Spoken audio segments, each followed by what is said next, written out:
بعد اب آپ دیکھیں گے بلوچستان کی دنیا، جس میں شامل ہے کوئٹہ کے فٹ پاتھوں پر قائم غیر قانونی سائیکل سٹینڈز، چمن کے ریلوے اسٹیشن کی خستہ حالی، ڈیرہ مراد جمالی میں پاسکو سینٹر نہ ہونے سے زرعی اجناس کے ضیاع، اور جعفر آباد میں صفائی کے سلسلے میں منعقد سیمینار کے حوالے سے چند رپورٹس۔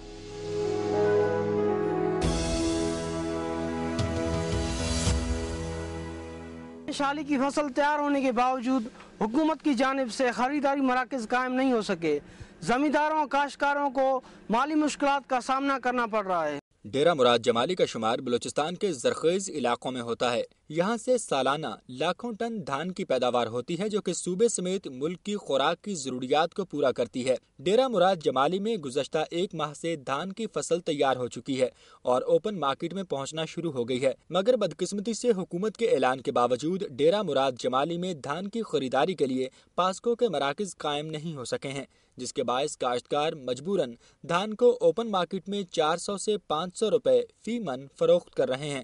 کاشتکاروں کا کہنا ہے کہ گزشتہ سال طوفانی بارشوں سے ہمیں کروڑوں روپے کا نقصان ہوا تھا، مگر اس سال حکومت نے دھان کی قیمت 600 روپے فی من مقرر کر دی ہے، مگر اس کی خریداری کے لیے کوئی مرکز قائم نہیں کیا گیا، جس سے ہمیں شدید مالی نقصان کا سامنا کرنا پڑ رہا ہے۔ انہوں نے کہا کہ اگر پاسکو سینٹرز قائم نہیں ہوئے تو اس مہنگائی کے دور میں فاقہ کشی کرنے پر مجبور ہو جائیں گے۔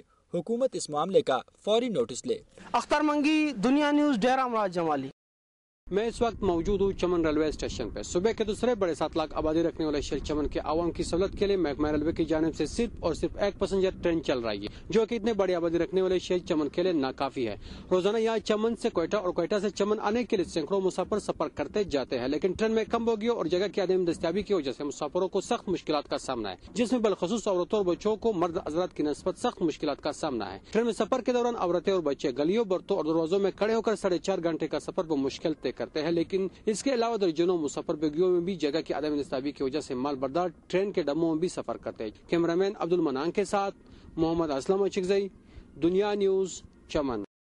میں اس وقت نصیر آباد کی سب سے پسماندہ سے 76 میں موجود ہوں۔ تعلیم کے بغیر ترقی ناممکن ہے۔ بچوں کو تعلیم دینا والدین اور حکومت کی ذمہ داری ہے۔ 30 سال قبل گورنمنٹ مڈل سکول تحصیل 76 میں قائم کی گئی انگریزی طرز تعمیر کا یہ نمونہ اب زبو علی کا شکار ہے۔ محکمے کی عدم توجہی کے باعث سکول میں فرنیچر تک موجود نہیں، اور بچے جو مستقبل کے معمار ہیں ٹاٹ پر بیٹھ تعلیم حاصل کر رہے ہیں، جبکہ سکول میں بھی بجلی ناپید ہے اور پانی بھی دستیاب نہیں۔ اساتذہ اور طلباء کے لیے مشقت کر کے کنویں سے پانی لایا جاتا ہے۔ کیمرہ مین امتیاز جمال کے ساتھ راجہ حنیف، دنیا نیوز، نصیر آباد۔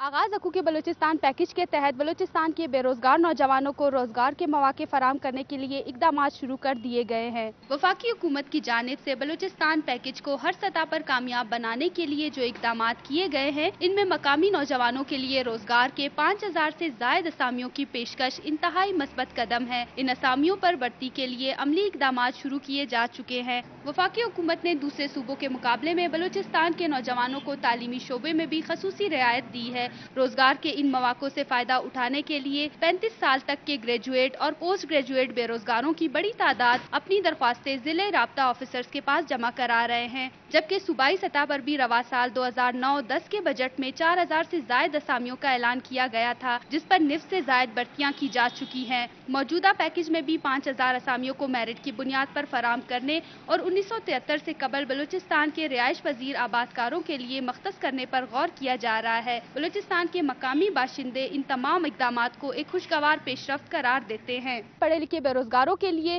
مرکزی اور صوبائی سطح پر اٹھائے جانے والے یہ اقدامات نہ صرف قابل تعریف ہے، بلکہ یہ اپنی ایک انفرادی تاریخ رقم کریں گے۔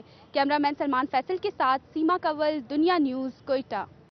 کوئٹہ کے اہم فٹ پاتھوں پہ قائم سائیکل اسٹینڈ عوام کے لیے عذاب بن گئے ہیں۔ صوبائی دارالحکومت میں سرکاری عمارتوں کے باہر فٹ پاتھ پر بنائے گئے سائیکل اسٹینڈ کے باعث پیدل چلنے والے شہریوں کو دشواری کا سامنا ہے۔ شارع اقبال پر واقع سیشن کورٹ اور شارع زرغون پر جی پی او کے فٹ پاتھ پر ٹھیکیداروں نے سائیکل اسٹینڈ بنا رکھے ہیں، جہاں پر صبح سے لے کر دفتری اوقات کے اختتام تک ہفتے کے 6 دن ہزاروں موٹر سائیکلیں اور سائیکل پارک کیے جاتے ہیں۔ اس کے علاوہ عدالت روڈ و ضلع کچہری کے عقب میں اور جناح روڈ پر واقع بینکوں، مختلف کمپنیوں کے دفاتر اور دکانوں کے باہر فٹ پاتھوں پر بھی بڑی تعداد میں سائیکل اور موٹر سائیکلیں کھڑی کر دی جاتی ہیں، اور ان فٹ پاتھ کے ساتھ ہی سڑکوں پر گاڑیاں پارک کر دی جاتی ہیں، جس کی وجہ سے پیدل چلنے والے لوگوں اور خاص کر خواتین اور بچوں کو شدید دشواری کا سامنا کرنا پڑتا ہے۔ غیر قانونی پارکنگ اور رش کا فائدہ اٹھا کر جیب تراش بھی اپنے ہاتھ کی صفائی دکھا جاتے ہیں۔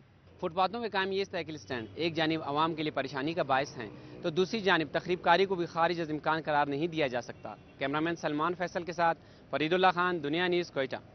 3 لاکھ نفوس سے زائد آبادی والے شہر سبی، جہاں کی آبادی آج بھی بے شمار مسائل سے دوچار ہے۔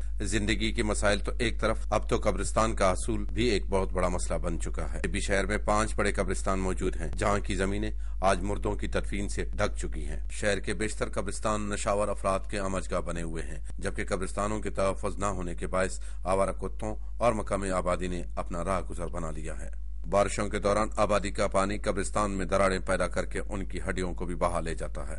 کیمرامین مظہر بیگ کے ساتھ اکرم بنگلزئی، دنیا نیوز، سبی۔